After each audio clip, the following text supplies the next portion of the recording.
Jemi rikthyer nderuar të shikues në pjesën e dytë.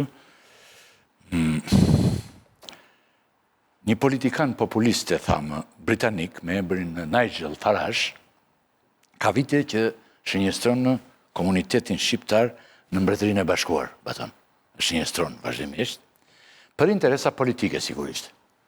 Për interesa politike tani bëhen më të shumta të gjerave. Por ky i shjeton aq shumë komunitetin shqiptar sa duket edhe një farë racizmi dhe të pastaj duke shkuar dhe në gjëra të pavërteta. Së fundi ai ishim, domethënë, merr goxha vota në Britani, që të jemi të qartë, por ndërkohë e shënjestruar një herë dhe nga Elon Musk para se të ikte nga puna me Trumpin, ai tha që po aty duhet kjo parti, tha, por duhet jetë njëri tjetër. Nuk duhet jetë ky, tha. Faraghi. Së fundmi ajo i përplas me kryeministin Edi Rama me replika në distancë pas intervistet të Ramës për The Guardian.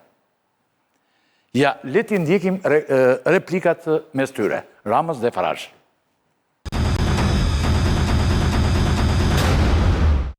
Po ju them diçka, zoti Rama. A e dinit se 1 në 50 shqiptar në Britani janë në burg? Pra tregoni pak vullnet të mirë dhe merrini të gjithë mbrapsht nesër, sepse kjo është hipokrizi. Ajo që thatë se 1 në 50 shqiptar janë në burg nuk është fakt, por një lajthitje, një lëvizje klasike e post së vërtetës pas Brexit. Nëse tingëllon e frikshme, duhet të jetë e vërtet. E dini çfarë del kur i kontrollon vërtet numrat? Befasi. Edhe po të supozonim që çdo shqiptar që ndodhet aktualisht në burg në Mbretërinë e Bashkuar është realisht fajtor, edhe pse shumë prej tyre janë thjesht të kapur te një sistem vizash të vjetruar dhe kufizues, shkalla e kriminalitetit të shqiptarëve në Mbretërinë e Bashkuar nuk është më e lartë se ajo e vet popullsisë britanike, përkundrazi, ndoshta edhe më ulët. Tani, me që të dy duket se vlerësojmë vullnetin e mirë dhe kemi alergji nga hipokrizia, ja çfarë propozoj. Të sjellim të dy shifrat tona në tavolinë. Nëse pretendimi juaj 1 në 50 rezultoni sakt, unë personalisht angazhohem t'i marr të gjitha mbrapsht. Nuk është një titull konkurrues, është një angazhim publik. Por nëse ajo statistik friksuese del të jetë thjesht karburant për tabloidet, nuk ka nevojë për ndjes, as për dram. Thjesht do të vini në Shqipëri si i ftuari i minderit. I nderuar Edi Rama, në Mbretërinë e Bashkuar ka 53.000 shtetas shqiptar dhe 1.099 prej tyre ndodhen në burgjet tona. Kjo është në fakt 1 në 48.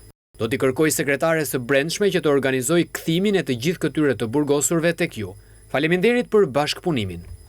Censusi juaj për shqiptarët në Mbretërinë e Bashkuar është veçanërisht qesharak. Ju pretendoni se janë 53.000. Në realitet numri është shumë më i lartë, disa herë më i madh. Por le të qëndrojmë tek burimi juaj dhe Telegraph, i cili i pari shpalli teorinë e 1 në 50 dhe më pas e pranoi vetë që analiza ka të ngjarë të ketë nënvlerësuar madhësinë e popullsisë shqiptare pasi nuk përfshin migrantët e paligjshëm, përfshin mbi 12.000 që mbërriten me gomone në vitin 2022. Disa vlerësime sugjerojnë se popullsia e vërtet shqiptare mund të jetë deri tek 140.000, çka do thotë se më pak se 1 në 100 ndodhen në burg. Sa për shifrën e të burgosurve, një pyetje më e vlefshme do të ishte sa prej tyre janë dënuar për vepra që nuk kanë asnjë lidhje me sistemin tuaj të vjetëruar të vizave dhe emigracionit. Shqiptarët në Mbretërinë e Bashkuar nuk janë një statistik për të shtrembëruar në emër të një teatri politik post-Brexit, i nderuar zoti Farage. Ata janë student, akademik, ndërtues, shofer, sipërmarrës, profesionist dhe partner. Nëse 1 në 1000 nuk është në lartësinë e dur, kjo nuk e kthen shumicën në kokë turku për përshtjellimin tuaj kombëtar. Pres me kënaqësi ju mirëpres në Shqipëri siç premtova për të ndarë së bashku diell të bollshëm, mikpritje të ngrohtë dhe fakte të vërteta. Ky ishte pak a shumë që në përplasja mes Edi Ramës dhe Farage, Nigel Farage, kishte edhe më shumë materiale, por ne nuk mund të merrim dot të gjithë dhe këto përzgjodhëm. Tani, Edi Rama kërkon protagonizëm, apo vërtet po merr në mbrojtje komunitetin shqiptar në Mbretërinë e Bashkuar, që ka qenë shpesh i sulmuar nga retorikë ksenofobe, gati raciste. Gati raciste, po raciste, them, e Farage. Kush flet? Farage është tamam është tabloidik dhe realisht ai e ndërtoi rrëfimin e mashtrimit për Brexit. Ai ishte ai populisti, për arsye se një kohë gjatë politika britanike nuk ka pas një mashtrues në jetën politike. Ka pas njerëz me diskurs të jashtëzakonshëm, por mashtrues me fakte, asnjëherë nuk ka pas. Dhe me qenë se beteja ti, me njëherë pasi u bo Brexiti, ishte humbje, për arsye se e pam britanikët se çka humbën, nga fakti se ike nga Bashkimi Evropian, atëherë Farage ka qenë në margjinat e një leadership. Dhe e krijoi një moment populizmi, me pikrisht si karburant tabloidik, për të folur për emigrantët. Dhe në një moment kur Britania e Madhe po bën përpjekje që të gjejë një streh në gjithë vendet e Ballkanit për të gjithë emigrantët që janë atje, ose një pjesë të emigrantëve për gjetë streh këtu. Tash, cili është ky debat? Debati është i një mashtruesi dhe një intelektuali. Domethënë, Edi Rama nuk është hera parë që bën një përpjekje për ta mbrojtë shqiptarin i cili është jashtë Shqipërisë. Dorë zemër e ka krijuar një farë guximi intelektual më shumë se sa guximi i kryeministrit për ta ndërtuar një reform për shqiptarin. Dhe në një pjesë të reagimit të tij përmend profesionet e njerëzve. Dhe jo për herë të parë, ka përmend Lea Ypin, ka përmend Dua Lipën, ka përmend dy Shqiponjen, pastaj të tjerët të cilët janë në Oxford, në LSE, në Edinburgh e tjera, që janë profesor me nam, ose plus, mos harrojmë që antar Akademisë së Shkencave, është shqiptarja parë të Britanisë, është shqiptarja parë Lea Ypin, e cila është ajo e cila nuk ka pas njohje, po puna e saj ka bërë që të jetë antare Akademisë së Shkencave të Britanisë. Dhe kur po flasim për këto, Farage as nuk i di ato. E di vetëm se kush është kriminal. Unë po flas se profesionet e shqiptarëve janë 100 herë më të rëndësishme në jetën britanike se sa kriminalet. Tek e fundit, të jesh kriminal është profesion, por nëse kapesh shkon në burg. Dhe ata njerëz kanë zgjedhur të shkojnë në burg. Kurse një pjesë e tyre që kanë humbur, po themi kështu, pas Brexitit, për shkak të varfërisë ose jetës më të varfër në Greqi dhe në disa vende tjera të Bashkimit Evropian, menduan ta gjejnë një streh atje në Britaninë e Madhe. Një pjesë e tyre janë të burgosur për falsifikim me tjera që nuk mund të quhen kriminal, sepse se krimi ka edhe kategori të ndryshme. Falsifikimi po është krim, por kjo nuk do të thotë që arsyeja për të gjetur një vend me mirëqenie është krim i rënd, është dëshira e njeriu për të jep fëmijëve të tij ose vetvetes një shpresë tjetër.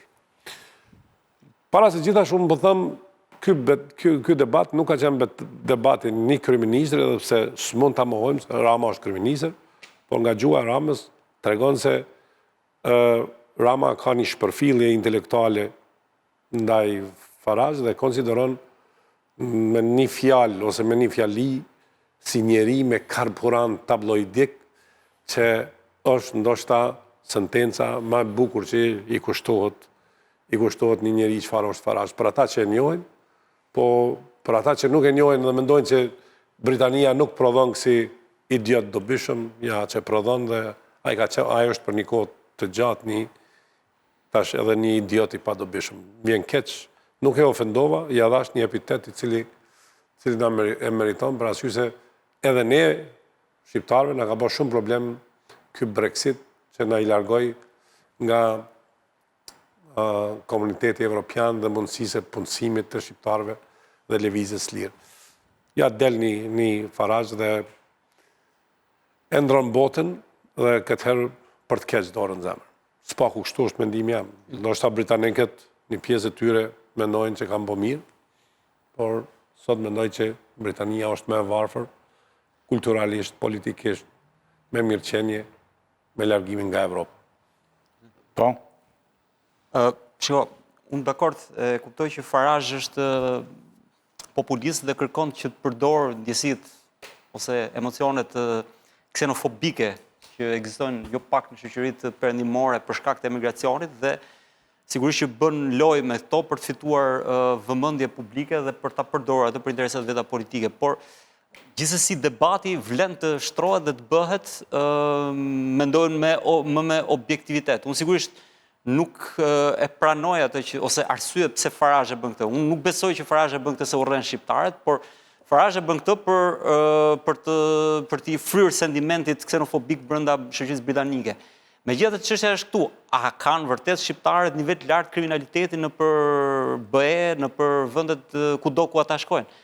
Dhe unë shoh që sado që Rama ndoshta ka drejt në pjesën ku i thotë që nuk është 1/50 raporti, ama raporti është shumë i lartë. Unë u futa ylli në Google, e bëra një search kështu thjesht, sa për të testuar shifrat. Edhe rezulton që vërtet nuk është raporti 1 me, po themi, sa është numri emigrantëve. Ai thotë që është 40.000, 50.000. Rama thotë që është më shumë. Pra, Jo, e kam tani këtë pyetje. Që do hysh dhe ti. Okej, dakor. Por do të thotë ideja që ndron këtu, unë pres që kryeministri im nuk ka nevojë të bëj spektakël me Farage të bëj këtë lojë. Jo, edhe e bën atë politikisht e bën ai. Jo, më dakord, po problemi është që para se të bëj këtë do të mbaj përgjegjësi për. Ne duhet i themi, unë kam përgatitur edhe pyetje, pse duhet i themi se krimi shqiptar është shumë lulëzim, dhe në Britani është kështu. Dhe unë do ta hedh dhe këtë pyetje. Duhet të them këtu, për te do të nxjerr një tabel. A ka pjesë vërtet aty? Kjo është pyetje. Ta themi këtë pjesën tjetër. Këtu nuk ka të vërtet për mua. Se unë paktën unë e njoh këtë vend dhe njoh këto. A ti them shifrat që bëra në Google, bëra një search Google, Ja, po ja, ti po them unë këto. Okej, në rregull. Kush ka të drejtë po thua ti për shifrat në këtë përplas? Po.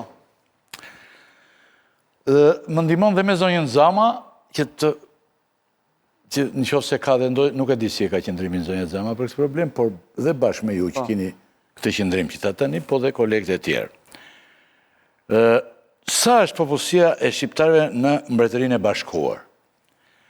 Rama, mendoj unë, ka të drejtë për shifrat pasi llogaria që bën Farage për numrin e shqiptarëve në Mbretërinë e Bashkuar është thjesht numri i censit të fundit. Po. Që nuk merr parasysh shqiptarët që nuk e kanë plotësuar censin, shqiptarët pa dokumentacion, e të tjerë. Bile dhe këta që fut në burg, ta thot një në kaq, po nuk i quhen burgosur. Nuk i quhen shqiptar, këta të burgosur. Për t'i mbledhur të shifra e përgjithshme.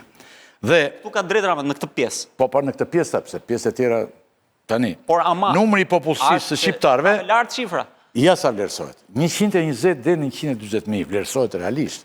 Kaq. Po. Megjithatë ata që nuk plotësojnë dokumentacione për shkak të qenë ilegal. Ata që kanë plotësuar dokumentacion. Dhe ata që nuk shkojnë. Po ata që nuk shkojnë, më shumicë nuk shkojnë. Në Britani nuk shkojnë fare për censin. Dhe është kjo shifër. Por kjo pastaj, si që diskutojmë pas, nuk është se ti jep të drejtën. Për të që ti këtë drejt ti në këtë pikë. Zama, ti tani në bazë të statistikave, çfarë mendon për këtë gjë që thash unë drejt tani? Për të raportuar faktet, citimi që i bën Farage është një shkrim i The Guardian i bazuar në një llogaritje që ka bërë të numrit të shqiptarëve, të cilët janë të dënuar, edhe që janë duke vuajtur dënimet në burgjet e Mbretërisë së Bashkuar, dhe me kryqëzimin e të dhënave të censusit fundit që është bërë në Mbretërinë e Bashkuar në vitin 2021. Kjo llogaritje agregate nga ana e The Guardian është bërë me metodologjinë që 68.672 shqiptar rezultojnë që jetojnë në Mbretërinë e Bashkuar dhe janë përgjigjur censusit duke u zotuar që janë shqiptar. Nga këta 15.800 nuk kanë pasaport britanike, kështu që netimi që bëhet, shifra që del është 52.000. Kjo pjesëtuar me 1.227 që ka qenë në kohën që ka bërë shkrimi The Guardian, numri shqiptarëve që vuanin dënimet në burgjet e Mbretërisë së Bashkuar, i bie që 2% e shqiptarëve janë të burgosur, ose 232 shqiptar për 10.000 banor, ose 1 në 50 shqiptar. Tani, të dhënat më të besueshme sa i takon një popullate që jeton në një vend të caktuar, janë të dhënat që merren zyrtare, dhe të dhënat më të matshme, më të sakta që merren për referencë kudo, janë të dhënat e censusit të popullatës. Pastaj, nëse ti merr dhe bën interpretime të ndryshme që unë vlerësoj që mund të jenë 100.000, 140.000, 200.000 apo edhe më pak se kaq, ato mund të jenë deri diku të sakta, por asnjëherë nuk mund të fitojnë Jo, nuk po them, po kur përderisa themi Ola, përderisa themi 120 deri në 140, do thotë që nuk janë sakt. Asgjë s'është sakt, por censi nuk është absolutisht i sakt. Edhe në Shqipëri, jo më në Britani, që nuk e çan njëri kokën të regjistrohet si shqiptar. Nuk është shumë e rëndësishme. Ka penalitete nëse nuk regjistrohet. Ai ka gjetur se ju përgjigjesh në census dhe je ilegal. Ju cituat gabimisht nëse zotohesh për këtë. Gabimisht cituat The Guardian, nuk është The Guardian. Është Telegraf. The Telegraf, më fal. Telegraf. Dhe ai e ka gjetur qëllimisht këtë. E ka gjetur dhe një shkrim të kësaj natyre. Ishte lapsus. Po, e ka gjetur. Unë ta thashë, nuk ka rëndësi më jo, se gazetë britanike e madhe është Guardian i shumë e madhe. Ishte lapsus. Por ai e ka gjetur qëllimisht, sepse ai me këtë merret, me një e deri me racizëm me ne, se ka vite që merret me këtë punë. Por ne do flasim tani dhe për momentet kur Rama nuk ka fare të drejtë, se shumë në klasifikim dhe në Britani shqiptarët janë të parët në... Janë të parët, pra, po kjo është problemi. Pra... Tani që Ramës i intereson teza e nacionalizmit, sepse... Dhe Telegrafi nuk është një shumë serioze. Pa tjetër. Më shkruajnë që nuk është një gazetë serioze në raport me The Guardian, i cili është një gazetë vërtet të merë si serioze. Ka marrë të dhënat nga censusi, kështu që unë, si gazetar ekonomie, kur i referohem, gjithmonë i referohem shifrave zyrtare. Se sa është informaliteti, atë nuk e gjejmë dot, edhe nuk mund të vëmë dot baste dhe të hamin atë me shifra, si që po bërë në këtë rast, zoti Rama me zotin Farage. Për censin po flasim për një shifër, për censin në Britani, censin shqiptar në Britani. Dhe citimi nga ana e zotit Farage, është se nëse ti ke të dhënën për 68.700 ca shqiptar, që jetojnë në Britaninë e Madhe, nga censusi, dhe 1227 janë në ambientet e burgut, duke vuajtur një dënim, atëherë bëhet të dhënën të saktë. Mua nuk më del 1 në 50, më del 1 në 56 shqiptar, me shifrat zyrtare të censusit të popullatës. Kështu që nëse do jetë ajo lufta me një numër apo 2 numra, këtu fiton zoti Rama. Megjithatë, mua më duket shumë cinike nga ana e kryeministrit që të mund të krenohet me numrin e lartë të shqiptarëve që jetojnë në Britaninë e Madhe dhe që janë larguar në Shqipëri. Për gjatë 12 viteve të fundit, se censusi i fundit në Shqipëri nuk u bë një herë në 10 vjet, po u bë një herë në 12 vjet, rezultojnë 480.000 shqiptarë që janë larguar nga Shqipëria dhe 108.000 të tjerë që kanë ikur nga Shqipëria dhe janë rikthyer sërish. Pra, në total, afro 600.000 shqiptarë kanë dashur që të emigrojnë. Nëse marrim vetëm shifrën 480.000, 40.000 shqiptarë çdo vit largohen nga Shqipëria. Do mbetemi, Ola, ose 1 në 5 shqiptarë janë larguar nga Shqipëria. Dhe për herë të parë, sa shqiptarë janë numri i shqiptarëve. Pra, janë 2.2 milion shqiptarë që jetojnë jashtë Shqipërisë me 2.4 që jetojnë brenda Shqipërisë. Dhe kjo është një shifër. Të lutem, përplasja mes Ramës dhe Farazhit nuk është për sasinë, numrin e shqiptarëve, më falë të sasi, e shqiptarëve që shkojnë jashtë Shqipërisë, në Britani në rastin konkret, apo në vendet tjera. Replika, përplasja, kacafytja e Ramës me Farazhin, është për shqiptarët e inkriminuar që janë në burgje, dhe të mos ikim, se po ikim në vend tjetër tani, hajde të bëjmë emision tjetër, të themi të flasim që sa shqiptar kanë ikur, sa të duash kanë ikur, shumë, po jo të kjo pjesë, të mbetemi të kjo, të krimi, që mbetet Farazhi, po dhe të ashojmë edhe në planin e krimit. Pra, pavarësisht se Rama ka të drejtë në raport me shifrat, pra nuk janë 1 në 50 shqiptarë, se është 1 në më shumë, nga që ka shumë shqiptarë në Britani, të burgosur në Mbretërinë e Bashkuar, sërish numri shqiptarëve të burgosur është shumë i lartë. Shumë i lartë nga gjithë. Tu tani, Rama, këtu duhet të flasë, këtu ka një problem serios. Të them sa të dhe... Renditemi në... Dënimi që vuajnë shqiptarët apo krimet që bëjnë shqiptarët, sepse brenda këtyre statistikave duhet të lexojmë me kujdes. Jo. Sepse, të lutem, ta mbaroj logjikën. Të lutem, ta mbaroj logjikën, pse është dhe vap. Ta mbaroj logjikën. Shiko sa e thjeshtë është. Nuk ka rëndësi, numrin e krimeve nuk e bën Rama edhe të gjithë shqiptarët që vinë jashtë. Po një pjesë e mirë këtu shqiptarëve vinë pastrojnë parat këtu. Dhe ti vjen në raporton shpesh për këtë gjë, që e shikon me sytë tu dhe ke qëndrim analitik dhe investigus. Dhe kjo është shumë e lidhur, direkt edhe indirekt është e lidhur. Dhe tani, renditemi në vendin e parë për numrin e të burgosurve të huaj në Mbretërinë e Bashkuar. 11% e të burgosurve të huaj janë shqiptar, 7% janë polak, 6% janë irlandez, e tjerë. Pra, kemi ne më shumë kriminal se Polonia, dhe pse komuniteti polak në Britani shumë i masë shqiptarë, dhe aty ka shumë, ja, kur kemi shifrën, shqiptarët 11%, polakët 7%, rumunët 7%, irlandezët 6%, Jamaikanët 3%. Polakët janë 700.000 në Britani. Sigurisht janë shumë më pak tanët, sepse polakët janë shumë. Janë 700.000. Janë 700.000. Raporti është 1 me 900. Kurse shqiptarët e kanë 1 me 100, thotë Rama. Nëse marrim të besueshme atë që thotë Rama. Pra ne jemi 9 herë më shumë se polakët kriminalitet. Jo. Po, kështu i bie. Sepse ne jemi 120, ja 1 minutë. 120 deri 140.000. Polakët tu ati janë 700.000. Janë 900.000. 900.000, pra afër 1 milion. Dhe në këtë pikë pamje, polakët janë... Më falë, 700.000 janë polakët. 700.000, janë më shumë se ne. Po pra, janë më shumë se ne. Kriminel, pra në raport, jo dhe kriminel. Pra ne kemi 1.000 burgosur. 7% janë ata, po ata kanë shumë shumë. Po pra, pikërisht. 7% e 900.000-ve. Ne kemi në përqindje me policin që kemi atje, ne kemi 9 herë më të madhe. Sa i vete 7% e 700.000-ve? 10.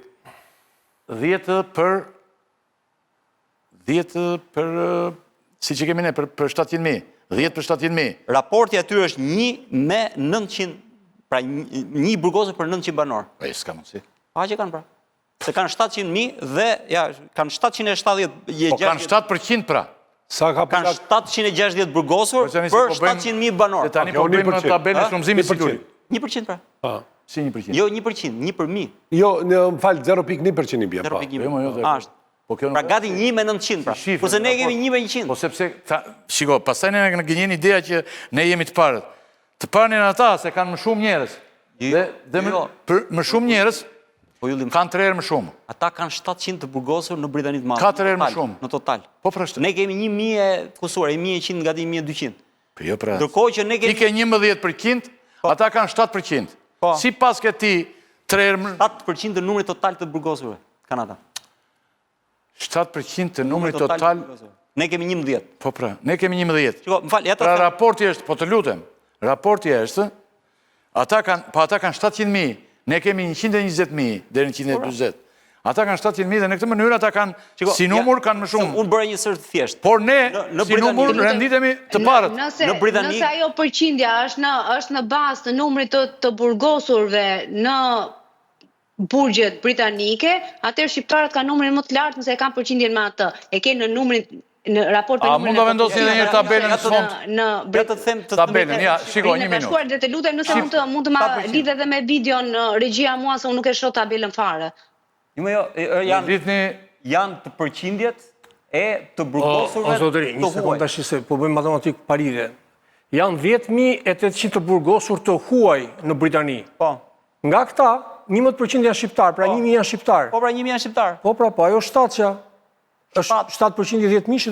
E 10.000-shin, pra ne kemi 11% 10.000-shit. Po pra, po, do më thënë, 10.000 janë gjithë burgosur të huaj. Nuk ka të bëjmë me numrin e popullatës polake apo shqiptare që jeton atje. Kjo është sa e ke nivelin e kriminalitetit dhe ke më të lartë ndër të huaj. I ndajmë këto shifra. Po pra. Shiko, mundet regjia në ndihmon, nëse mundet Arben Manaj nga Londra. Manajnë, mundet Arben Manajnë nga Londra, nëse munden për ta lidhur, le të komunikojmë dhe me te. Atë t'jap ca kështu, se i ka bërë llogaritjet. Tani, kriminaliteti i shqiptarve në Londër, s'ka pik dyshimi, është i lartë. Në qoftë se marrin të besueshme Ramën. Rama thot kemi një të burgosur për 100 banor në Angli. Ndërkohë, Vietnami ka 1 për 160, Jamaika 1 për 460, Irlandezët 1 për 586, Rumunët 1 për 773, Polakët 1 për 900, Nigerianët 1 për 1100 dhe Pakistanezët 1 për 6000. Domethënë ne kemi mesatarja është 1 për 759. Ne kemi 1 për 100, pra ne kemi 7 fishë në mesatarës të burgosurve nga të huajt, jo për Britani. Po ti mbledhin. Pra ne kemi 7 herë më shumë se mesatarët. Po ti mbledhin pastaj për demet që i shkaktojnë Anglisë, polakët janë shumë në numër. Se ti je më pak në numër, e kupton dhe përjedhoj duket prikindje me madhe. Po kjo nuk ka rëndësi tani të vazhdojmë këtë gjë. Kriminaliteti ishte i lartë në Britani. Jo vetëm në Britani, por dhe në vendet të tjera. Tabelën e dham. Pra, a ka një shqetësim për rritin e më ndihmoni me mana në qoftë se mundeni, ju lutem. Se ju vetë më shkruajtët dhe tani bëni një përpjekje dhe do që të lidhet thënë dhe ai të lidhet me njerë. Po në ndihmoni që të lidhet me njerë. Arben Manaj. A ka një shqetësim për rritin e kriminalitetit shqiptar dhe në Evropë dhe në botë? Pse? A lidhet kjo me lehtësinë që ka krimi në Shqipëri për të pastruar para? Është edhe ky moment, që duhet ta nënvizojmë tani. Pa dëgjuar Farazhin shumë, se Farazhi ai është, këtë punë ka, merr votat, rrit votat si Parti Populiste e gjithë. Po, ne kemi probleme ndërveti. Probleme të rëndësishme baton. Ne kemi probleme pa fund, por llogarisni para 10, 12-13 vitesh se çfarë ndodhte në shtypin italian, në median italiane në raport me shqiptarët. Pra, paragjykimi ndaj shqiptarëve ishte maksimum, shifrat e shqiptarëve në përburgje, në procese gjyqësore ishte i lartë, por gjithmonë ishte ideja që shqiptarët janë kriminalët më të mëdhenj që janë në Itali. Edhe në Greqi, por në Italia ishte, gjithë media italiane merren me shqiptarët. Gjithë kjo ka ndryshuar me kalimin e viteve.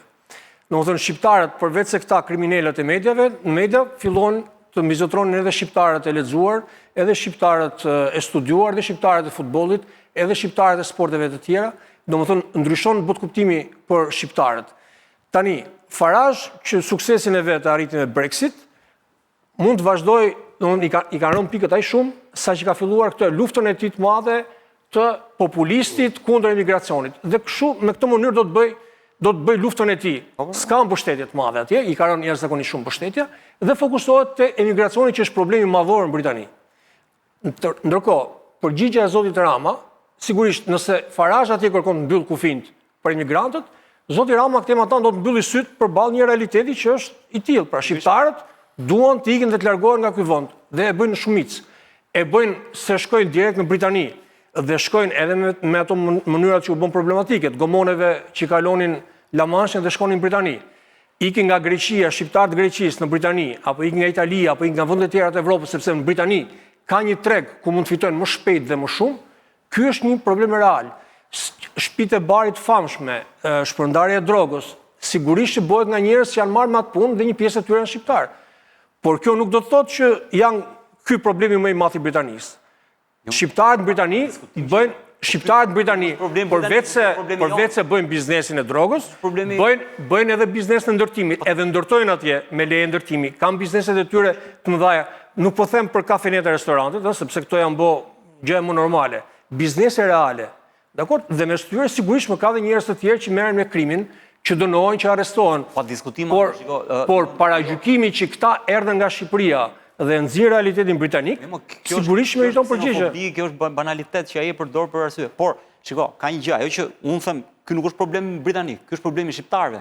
Ky është problemi që na shqetëson ne, jo britanik. Po, nuk është. Jo, është për ne problem. Është problemi i rëndësishëm. Se ne eksportojmë kriminalitet, kjo është pyetja. Sepse kjo lidhet me shumë faktorë, lidhet me krimin këtu brenda, dhe lidhet dhe me mungesën e perspektivës për shumë të rinj që s'kan çfarë bëjnë dhe shkojnë bëjnë dhe me modelet, dhe me modelet, arsimimit, bëjmë para shpejtë. Ne Arben Manaj, të ndërpresim një minutë se ka një lidhje që ai ka kërkuar vetë të ketë një lidhje me ne, Arben Manaj. Ndihmon regjia, lutem. Po? Alo, mirëmbrëma. Mirëmbrëma, po a jemi dhe me figurë? E ke me telefon. Telefonesh në telefon. Po me telefon vini fotografi ti, se tani unë të Arbenit, regjia, ju lutem. Vendosi një foto. Ylli mund ta vendosi një nga Google-i. Merrni nga Google-i fotografi të Arbenit dhe vendoseni aty, se është shumë e thjeshtë për të bërë. Arben, edhe 2 minuta derisa të rikuperojnë këtë gjë, lutem. Bezdi e ke, po 2 minuta. Po? Çështja është që kryeministri shqiptar, para se të hyjë në polemik populiste, sepse është Rama po i përgjigjet populizmit Farage me populizmin e vet. Pra Rama po sillet sikur po mbron shqiptarët nga paragjykimet, sikur po përleshet me albanofobët britanikë etj. Ndërkohë që në thelb ajo që ne duhet na shqetësojë është, a është vërtet ky fenomen, dhe ky fenomen është. Dhe ky fenomen nuk mund të jetë nëse krimin nuk gjen favorizim këtu në Shqipëri. Pra ne kemi rritje të kriminalitetit në Shqipëri, pa eksportojmë kriminalitet pastaj në vendet e tjera. Dhe kjo sigurisht nuk ka bëjë me imazhin e shqiptarëve, sepse prapë sido që të jetë shumica e shqiptarëve nuk shkojnë në Britani për të bërë shtëpibari apo për të vjedhur apo shkojnë për të punuar, shkojnë për të marrë djersën e tyre etj. Por gjithsesi, eksportimi i krimit nga Shqipëria duhet na shqetësojë në lidhje me gjendjen e krimit në kriminalitetit në vend dhe faktit që këtu kriminaliteti nuk luftohet seriozisht nga shteti. Ky është themun problemi, thelbi. Po, baton. Se ti po shikon ti si unë. Jo, po se nuk e di si e trajtoj tonim ato që pata me thonë, e thash po, me gjitha to në du të të mësh një që, krimi u profesion. Dhe me qenë se është profesion, unë nuk e mvesh me grupe etnike, po për faktin që janë shqiptar, neve na akuzojnë për gjërat tilla. Atje nuk shkon të kryej krim, as të vjedh në emrin të shqiptarës apo të Shqipërisë. Dhe jo, që baton, nuk është çështje tek sa i lartë është, se unë besoj që ka emigracion kriminal. Domethënë nuk është problemi se shqiptarët janë në përqindje më kriminalë se të tjerët, siç pretendon ta shes Farage. Çështja pse në Angli, sepse në Angli janë këto shtëpitë e barit dhe shumë prej shqiptarëve që kanë shkuar atje kanë hapur shtëpitë bari, kanë rekrutuar, kanë sjell njerëz të tyre, pra e kanë krijuar si biznes këtë punë dhe kjo ka prodhuar. Një vepër penale që në Holand nuk është vepër penale, në Britani është. Domethënë, unë nëse Rotterdami, porti Rotterdamit i ka 22 miliard qarkullim të po themi të drograve të ndryshme, që gati janë legale, ose janë të legalizuara, që të themi na për sistemin e drejtësisë, i cili dikun më larg i dënon me 10 vjet. Kjo nuk e dekriminalizon dot trafikun. Dhe tash, ata ballafaqohen me një ligj. Ligji në Britani të madh është i Ja, edhe me Arbenin të lutem. U rregullua punë e fotos besoj. Pa mundet me Arbenin të kemi një lidhje. Ne dëgjova me zë, tani ndoshta dhe me foton e vetë. Se më thonë... Ja, në rregull. Arben, mirë mbrëma. Mirë mbrëma, vëllim. Në zetë dhe në Angli, më thonë, temperaturë e lartë. Jam në Shqipëri. Jam në Shqipëri. Po në se dinjet ishë në Shqipëri, kësha thirë në studio. Edhe në Angli është shumë zetë. Tani, ti si e ke përcjellë këtë momentin me Farajin, për plasjen e Ramës me Farajin? Të them drejt në fillim me pak shqetësim si shqiptar i Britanisë Madhe, sepse është kruajtur një plag të cilën e menduam se u mbyll, por mendoj që sa i përket shifrave, zoti Rama ka të drejtë, pasi unë personalisht mendoj që numri shqiptarëve nuk është 140.000, po mund të jetë ndoshta 2 fishi. Në Britanitë Madhe përfshirë këtu gjithë ata që kanë ardhur dhe vazhdojnë të vinë ende dhe qëndrojnë në të zezë në Britanitë Madhe. Sa i përket problemit tjetër të komenteve të zotit Rama për mua, më duket e panevojshme që zoti Rama të përmend Brexitin dhe të sulmoj babajnë e Brexitit, një njeri i cili ka një potencial të jashtëzakonshëm dhe një akses shumë të madh mediatik, madje dhe GB News është televizioni i tij praktikisht dhe ai e përdor atë për të sulmuar të gjithë emigrantët, për të ngritur çështjen e imigracionit si kartën më të fortë elektorale që ai ka. Dhe unë nuk jam dakord me mendimin e hedhur në studio që zoti Farage ka keq problemet me sondazhet, përkundrazi. I ka mirë. Ai nëse do të bëheshin zgjedhjet sot, ai mund të fitonte shumicën, që është katastrofë, po ta mendosh, por britanikët e thjesht janë të lodhur aq shumë me çështjet e emigracionit, janë aq të pakënaqur me qeverinë laboriste momentale, e cila nuk po din të demonstrojë edhe disa suksese që ka arritur gjatë këtij një viti në pushtet. Megjithatë, britanikët e thjesht duket që japin mbështetje Farage dhe partisë së tij Reforma. Por që zoti Rama të futet në një polemik të tillë me Nigel Farage, i cili për mendimin tim është personi i fituar në këtë histori. Absolutisht nuk është produktive, sidomos për ne shqiptarët e Britanisë Madhe. Sepse si thash më herët, ne menduam që na u mbyll një plag me Suella Braverman dhe të tjerët, me Robert Jenrick, dhe faktikisht kjo shifër që përmend Nigel Farage e ka përdorur Robert Jenrick, ishte zëvendës ministri I brendshëm në qeverinë konservatore që mbulonte çështjet e emigracionit, dhe mendoj që kjo është një shifër shumë e pasakt sepse në mënyrë artificiale rrit përqindjen e shqiptarëve të cilët këta mendojnë se janë kriminogjen. Unë jam një njeri që përveç kapacitetet të tjera profesionale në Britani, siç ju I dini, jam edhe për këtë zyrtar I Scotland Yardit dhe I Ministrisë së Drejtësisë dhe u them me bindje absolute që numri shqiptarëve që merren me krime në Britani është në rritje dhe shqiptarët merren kryesisht ndryshe nga polakët, ndryshe nga rumunët, pak a shumë lloj si vietnamezët merren me tregtinë e kokainës dhe kanabisit. Dhe nëse në gjitha proceset gjyqësore që zhvillohen, gjitha paditë që ngrihen në stacionet ndryshme policie, po u them me bindje absolute rreth 95% e tyre janë pikërisht për këto vepra penale. Pra, Nigel Farage ka drejt kur thotë që shqiptarët merren me krim dhe merren me këtë lloj krimi. Dhe pastaj përgjegjësia këtu është ajo që hajde ta diskutojmë, është profesion, s'është profesion. Për mendimin tim, shqiptarët që kanë ardhur në Britani të Madhe kanë ardhur me PhD që kanë bërë në Itali, ndoshta në Spanjë, apo dhe e transferojnë këtë skill pra këtë aftësi dhe në Spanjë momentalisht. Rama në gjithën kohë në intervistën e tij për The Guardian, shpreh se Britania është një vend të errët pas Brexit, siç e thatë jo. Duke kërkuar të hedhë emigrantët në vende të tjera, po është e njëjta gjë që ka bërë Rama me Melonin. Pikërisht. Njeriu që ja mundsoi duke I dhuruar kampin I gjatër, duket si një hipokrizi kjo deklarat. Ktu është themun dhe nuk shkon. Pikërisht kjo është ajo që po shfryzon Nigel Farage yli. E qartë. Kjo është ajo që po shfryzon Nigel Farage sepse nga një anë neve e pranojmë që çfarë ndodh sot në Britani pra që konservatorët më përpara apo dhe laboristët sot që janë në pushtet kërkojnë që të krijojnë këto hubs, pra këto qendrat ku të dërgohen emigrantës dhe në rastin e Britanisë do të jenë bëhet fjalë për emigrantë të cilët do të jetë përfunduar gjithë rruga ligjore dhe ata do të rivendoseshin në Shqipëri nëse do të kishte sukses dhe më pas do të mund të transferoshin në vende të tjera e cila është pak a shumë e vështirë të konceptohet sepse problemi më I madh që ka Britania e Madhe është se një pjesë shumë e madhe këtyre emigrantëve që ajo do të dojë t'u refuzoj azilin nuk ka marrëveshje riadësimi me këto vende. Dhe nëse nuk ka Britania e Madhe marrëveshje riadësimi, ndoshta dhe Shqipëria nuk ka marrëveshje riadësimi.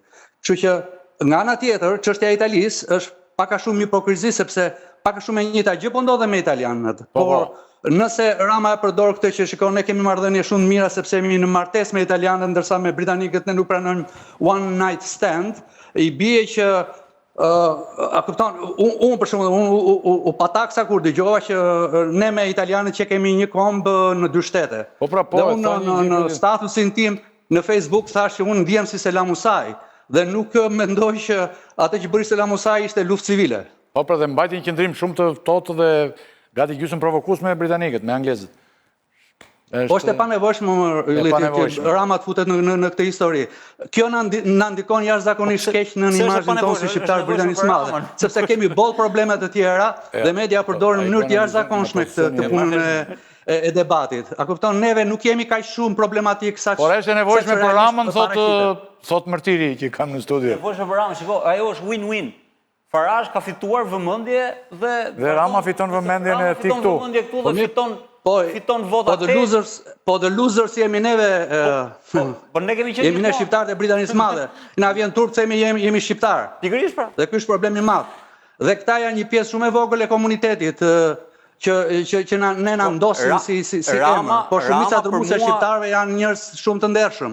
Rama për mua nuk bën gabime në këto lloj rastesh, pra bën kalkulime. Por e bën kalkulimin. Pra, domethënë ai e bën me vetë. Është dhe pak, jemi dhe pak tu Arben. Te ky moment që thotë zoti Mërtiri. Ai nxjerr përfitimin e vet personal, nuk I intereson fare se si. Gjen dhe Farazhin që edhe Farazhi është ai populisti që njohim. Mirë, dakord. Ne bjem dakord që Rama fiton për vete, por puna është që dëmtojmë ne si shqiptarët Britanisë Madhe dhe imazhi I shqiptarëve, ky është problemi. Pikërisht pra, pikërisht. Bravo. Në një gjë tjetër Arben? Jo, kaq, më vjen keq që ndodhemi në këtë situatë sepse menduam që patëm një vjeçar që thoshim jemi me krenari, jemi shqiptar, tani do rikthehemi prap dhe kur të kthehem prap në Londër unë do të kem prap ato të njëjtat probleme, do në vitur them që kur më pyesin where are you from? I'm from France, a kupton? Jam nga Franca, se çfarë të them, a kupton? Qartë. Arben, falenderoj shumë që na ndihmove në mbrëmjen e sotme. Ne do të kemi mundësi të jemi më afër dhe jo në një lidhje të tillë, thjesht me telefon, por qoftë në studio ose në një lidhje direkte bashkë. Faleminderit shumë. Faleminderit. Natën e mirë bashkë. Pra, këto kishim pak e shumë kino një bështuar ndërrua kolegë, sepse unë do fulte një pyetje tjetër që është lidhur me zhvillimet e skajshme, të skajshme në Serbi, por kemi në një? Nuk kemi. Pak o shumë këtë temë. Ola, se të lam në ares këto minuta që u fut edhe zoti Arben Manaj, nuk është në lidhje. Gjithsesi, zonjën Ola Zama, falenderojmë për kontributin që dha, dhe ndajemi bashkë këtu. Jemi në momentet e ku ne do të futim edhe diçka tjetër. Serbët kërkojnë largimin e Vučićit, po shumë fuqishëm. Demonstrime me një pjesëmarrje shumë të madhe. 120.000 njerëz batonë në protestën e së shtunës në Beograd. Ç'po ndodh në Serbi, çfarë kërkojnë protestuesit? Në një bulim mund ta kemi, që e para në Serbi është një traditë që njeriu i pushtetit, pas një periudhe të gjatë kur është në pushtet, ka një rebelim në shoqërinë serbe. Edhe e ndodh. Ju e dini se Miloševići është rëzuar me revolucion, është dorëzuar në Hag, është vrarë Gjingjiçi dhe pastaj ka ardhur një periudhë kur pushteti i Vučićit është bërë i padobishëm, i bezdisshëm dhe në një farë mënyre e ka bërë Serbinë të jetë në një farë mënyre nuk mund të përdoj fjallën të sharake, por hajtë për themi hermafrodite, politikisht hermafrodite. Se din kush a është me Rusin, a është me Bashkimin Evropian, apo me Amerikën, mundohet një titizëm politik i cili nuk kontekstualizohet në këtë moment, dhe për faktin se ky titizëm në një moment ka pas sukses mbas luftës së dytë botërore, Vučić mendon se ka një harres në botën politike dhe mund ta luaj atë rol që në mëngjes tjetë me Rusin, në mesditë tjetë me Shtetet e Bashkuara të Amerikës, kurse në me Bashkimin Evropian. Dhe kjo nuk shkon. Pastaj ka bërë një gjë e cila është e habitshme, ndoshta për momentin duket se momenti i sigurisë për Serbinë ka një përparësi se Serbia në këto 10 vitet e fundit është armatos shumë me Vučićin, shumë, kur po themi shumë, krahasu me vendet tjera të Ballkanit, dhe në një pjesë Serbisë e kalon mirëqenien jo të këndshme, ose e kalon jashta parametrave që ka Serbia për ta zhvilluar vendin e saj. Dhe unë mendoj këto janë arsye të një gjenerate e cila për momentin e ka gjetë hapësirën për ta kundërshtuar, por nuk do të harruar se ky kundërshtim nuk është vetëm kundërshtim i lindur aty për aty, por është edhe ndoshta as nuk mund ta përdorë fjalën i dirigjuar, por mund ta gjej një sinonim tjetër, domethënë i influencuar nga këto shtete, të cilat edhe Shtetet e Bashkimit Evropian, edhe Shtetet e Bashkuara të Amerikës dhe Rusia, të gjitha bashkë nuk e duan një njeri i cili u takon gjithve dhe askujt. Dhe Serbia, për këtë arsye, nuk përzgjedh asnjë problem me Kosovën dhe regionin, duke përfshirë Malin e Zi dhe Republika Srpskën. Malin e Zi po e pengon rrugës së Bashkimit Evropian, duke e fryer nacionalizmin atje. Kosovën e ka peng dhe nuk ka asnjë vendim as në horizont për njohje, kurse e stimulon Republika Srpskën dhe njëkohësisht e luan rolin e paqësorit sikur këto i ka gjitha në kontroll. Të gjitha këto kanë shkaktuar një nervozë të jashtëzakonshme të gjitha fuqitë e sidomos të Bashkimi Evropian. Natyrshëm është për çudi që Rusia e ka në afër ja ka vendos epitetin e tradhtisë të ortodoksizmit dhe unë mendoj që Vučići këto vështirësi nuk i ka vetëm nga pushteti i tij i gjatë në Serbi, po e ka edhe nga influencimi i kësaj hipokrizie që ai ndërton gjatë gjithë kësaj periudhe të pushtetit, sidomos në 5 vitet e fundit. Batona, ka gjasa që Serbia të shkojë në vendi të shkojë në zgjedhje? Zgjedhjet janë gjithmonë afër. Në Serbi ato nuk e kanë problem. Problemi është që Serbia është shumë konservative dhe radikalt atje janë shumë konservative. Dhe me Novi Sadin dhe Beogradin zakonisht nuk ndryshohet pushteti, prandaj Vučići ndihet kështu shumë i sigurt në vete. Serbia është shumë provinciale në votim dhe provincat ose jashtë Beogradit, jashtë Novi Sadit, gjithmonë partitë nacionaliste fitojnë. Vučićin ata nuk... O shumë vështirë të ndryshojnë, prandaj revolucionet ndodhin tilla, prandaj kur është rrëzuar Miloševići, është djeg parlamenti dhe ka bërë vetvrasje ministri i Irandit. Prandaj në një moment demokracie, kur është dashur të zgjidhet problemi i Kosovës, vritet Xhinxhiçi.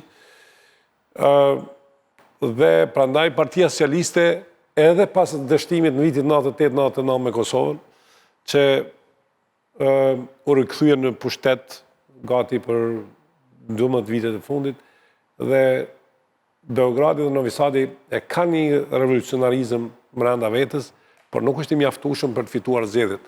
Dhe prandaj janë këto probleme. Dhe unë po besoj që Serbia nuk e di atë i kalon momentin e luftës civile, po kur ma afër sa lufta civile nuk është. Dhe nuk është hera e parë që vritet një lider serb, 5-6 lider serb janë vrarë pikërisht për këto arsye, dhe është një familje serbe sidomos në periferi ose në provinca, jashtë Beogradit janë shumë militante, janë të burgosura, njësitë speciale dhe të ushtrisë zakonisht futen brenda një kështu pastrimi të vetë në kishën ortodokse, ata bëhen pjesë e saj, dhe kisha ortodokse serbe e ka pjesën militare, ndoshta më të fortë se sa vetë shteti ndonjëherë. Dhe është shumë me influencë. Qartë. Dhe kjo është arsyeja pse e kemi këtë situatë, dhe kjo është arsyeja pse vështirësitë për Vučićin janë serioze. Dhe e fundit, a ndikojnë këto ngjarje, dhe nëse po, si ndikojnë në raport me Kosovën? Nëse i Vučići, dhe më thënë si ndikojnë këto ngjarje që ne shohim? Fjalia më e rëndë që i shkon Kosovës është të mos e zgjidh problemin. Dhe më thënë, kur nuk ka kusht ta zgjidh problemin, parasysh se na jem peng. Kur neve nuk na zgjidhet problemin, atëherë neve nuk na konvenon një situatë të tillë në Serbi ku njerëzit luftojnë për pushtetin e tyre kurse na harrojnë. Kurse bashkësia ndërkombëtare na bën presion ta zgjidhin problemin e serbëve. E serbët janë të lidhur me Serbinë. Këto probleme janë shumë delikate. Dhe ne nuk mundim ta zgjidhim problemin me veten, ne pastaj nënshtrohemi një, po themi, presioni ku nuk mund ta zgjidhim problemin vet. Serbia është gati 2 vite me këtë problem dhe asociacioni nuk është i mjaftueshëm për ta zgjidhur problemin me Serbinë. Prandaj këto janë probleme serioze se nuk e vetmja gjë që mund ta zgjidh problemin është që dikush në Serbi, që unë nuk besoj që ekziston, as nuk do të ekzistojë as ky grupi studentëve, që do ta zgjidh problemin e Kosovës me një nënshkrim për njohje. Se besoj kur heq, prandaj këto problem që ka Kosova i duhet një Serbi e cila ka një qëndrim dhe qëndrimi qofte edhe i keq. Vetëm t'i japim fund kësaj citate. Një gjë është e di, gjithkush e din që Kosovë kthim mrapa nuk ka. Por çu do të duket Kosova të ardhmes, me që Serbi të tillë është problematike.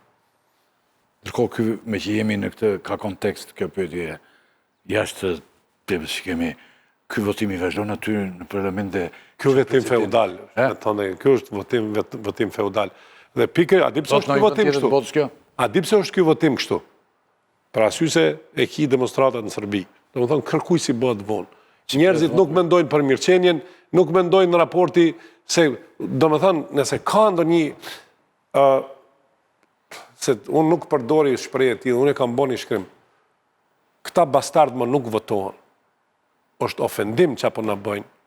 Është ofendim që i bëjnë votuesit, megjithatë shqiptarët e Kosovës janë votues korrekt me ndërgjegje. Dhe t'i ofendosh kështu, domethënë ti s'ke respekt për ta. Në një vend tjetër ndodh kjo që sa vajtën si votime 30? 40. 40 po vjen, 40 votime kanë shku sot. Dhe Smaron, kjo është çmendurie. Dhe kjo është vazhdoi shumë. Domethënë ti se kushtetuta e secilit vend e ka një detyrim që ti veprimet e tua i bën në të mirë qytetarit. Kjo ka ardhur për shkak të një interpretimi të gjykatës kushtetuese, ja ka kriju precedentin dhe kjo pastaj ka... Jo, nuk është aty. Sepse precedenti, domethënë, këta thonë që partia e parë duhet bëjë se s'bën vendos kush është kryetar parlamentit. Tani pse duhet të jetë kështu, ndërkohë që ti nuk ke majorancë në parlament. Qartë. Ti duhet ta lësh parlamentin ta përcaktojë kush është majoranca. Domethënë dhe kjo pastaj sjell ngërt sepse ai se vendos kushtetuta ta jap. Po përjetësisht, çfarë do thonë? Kushtetuta mund shkosh deri në zgjedhjet e ardhshme, mund shkosh kështu. Kushtetuta s'ka nevojë me të interpretuar secilin detaj. Se të thot ja ku e ke bëri institucionet. Gjeje kompromisin. Kompromisi është... Nuk ka kompromis, sepse këta kanë një ndarje të thellë me njëri tjetrin. Jo, a di ku është problemi? Edhe opozita e ka një dëshirë që mos shkohen në zgjedhje. Ata mendojnë që po shkohet në zgjedhje, po të vendoset qeveria, ata do humbin vota nëse e bëjnë në asociacionin e para. E dyta, nuk e din me këtë bëjnë koalicioni. Kanë zgjedhjet lokale për një muaj. Dhe nuk din se këtë do ta bëjmë president për arsye se nëse nuk i ke 80 njerëz në sallë, do shkosh në zgjedhje prapë. Dhe asnjëra palë nuk ka guxim, as pozita as opozita, që të ndërtoj rrëfimin politik. Prandaj kjo është turp, domethënë s'di çfarë them, kjo është nuk na ka ndodhur, nuk i ka ndodhur as në vendin botë kjo. Nuk i ka ndodhur. Dhe e ka një referencë. Ja ka që u bëra, po unë s'kisha dëgjuar. E ka një referencë, thonë Belgjika 2 vjet. Jo. Që ka vazhdu Belgjika? Pa qeveri. Pa qeveri ka. Jo pa parlament. Shiko, Belgjika eci punët mbar edhe mos ketë qeveri hiç, mos ketë ata jetojnë në rregull. Kosova ka nevojë për shtet, po pra, ka nevojë për shtet, për reforma ka gjitha. Edhe të nderuar shikues, unë besoj që kaq kishim për mbrëmjen e sotme. Folëm 2 pjesë në emisionin. Mund ta bënim edhe një herë se siç kemi thënë, faktorët atmosferikë tela janë duke ndikuar fort. Dhe në ditët e ardhshme, në kohën që kanë mbetur, edhe këta atmosferikët kishin mangut mes. Nëse faktorët atmosferikë do vijojnë të vështirësohen, edhe ne do të bëjmë ndoshta edhe një pjesë, jo më shumë se një. Faleminderit shumë nderuar të shikues se keni patur guximin dhe kurajon të na ndiqni në këtë temperaturë siç thamë, dhe shihemi të njëjtën. Gjithmonë se ai s'dihet që na hedh nga lart. Faleminderit. Faleminderit të nderuar kolegë. Natë e mirë.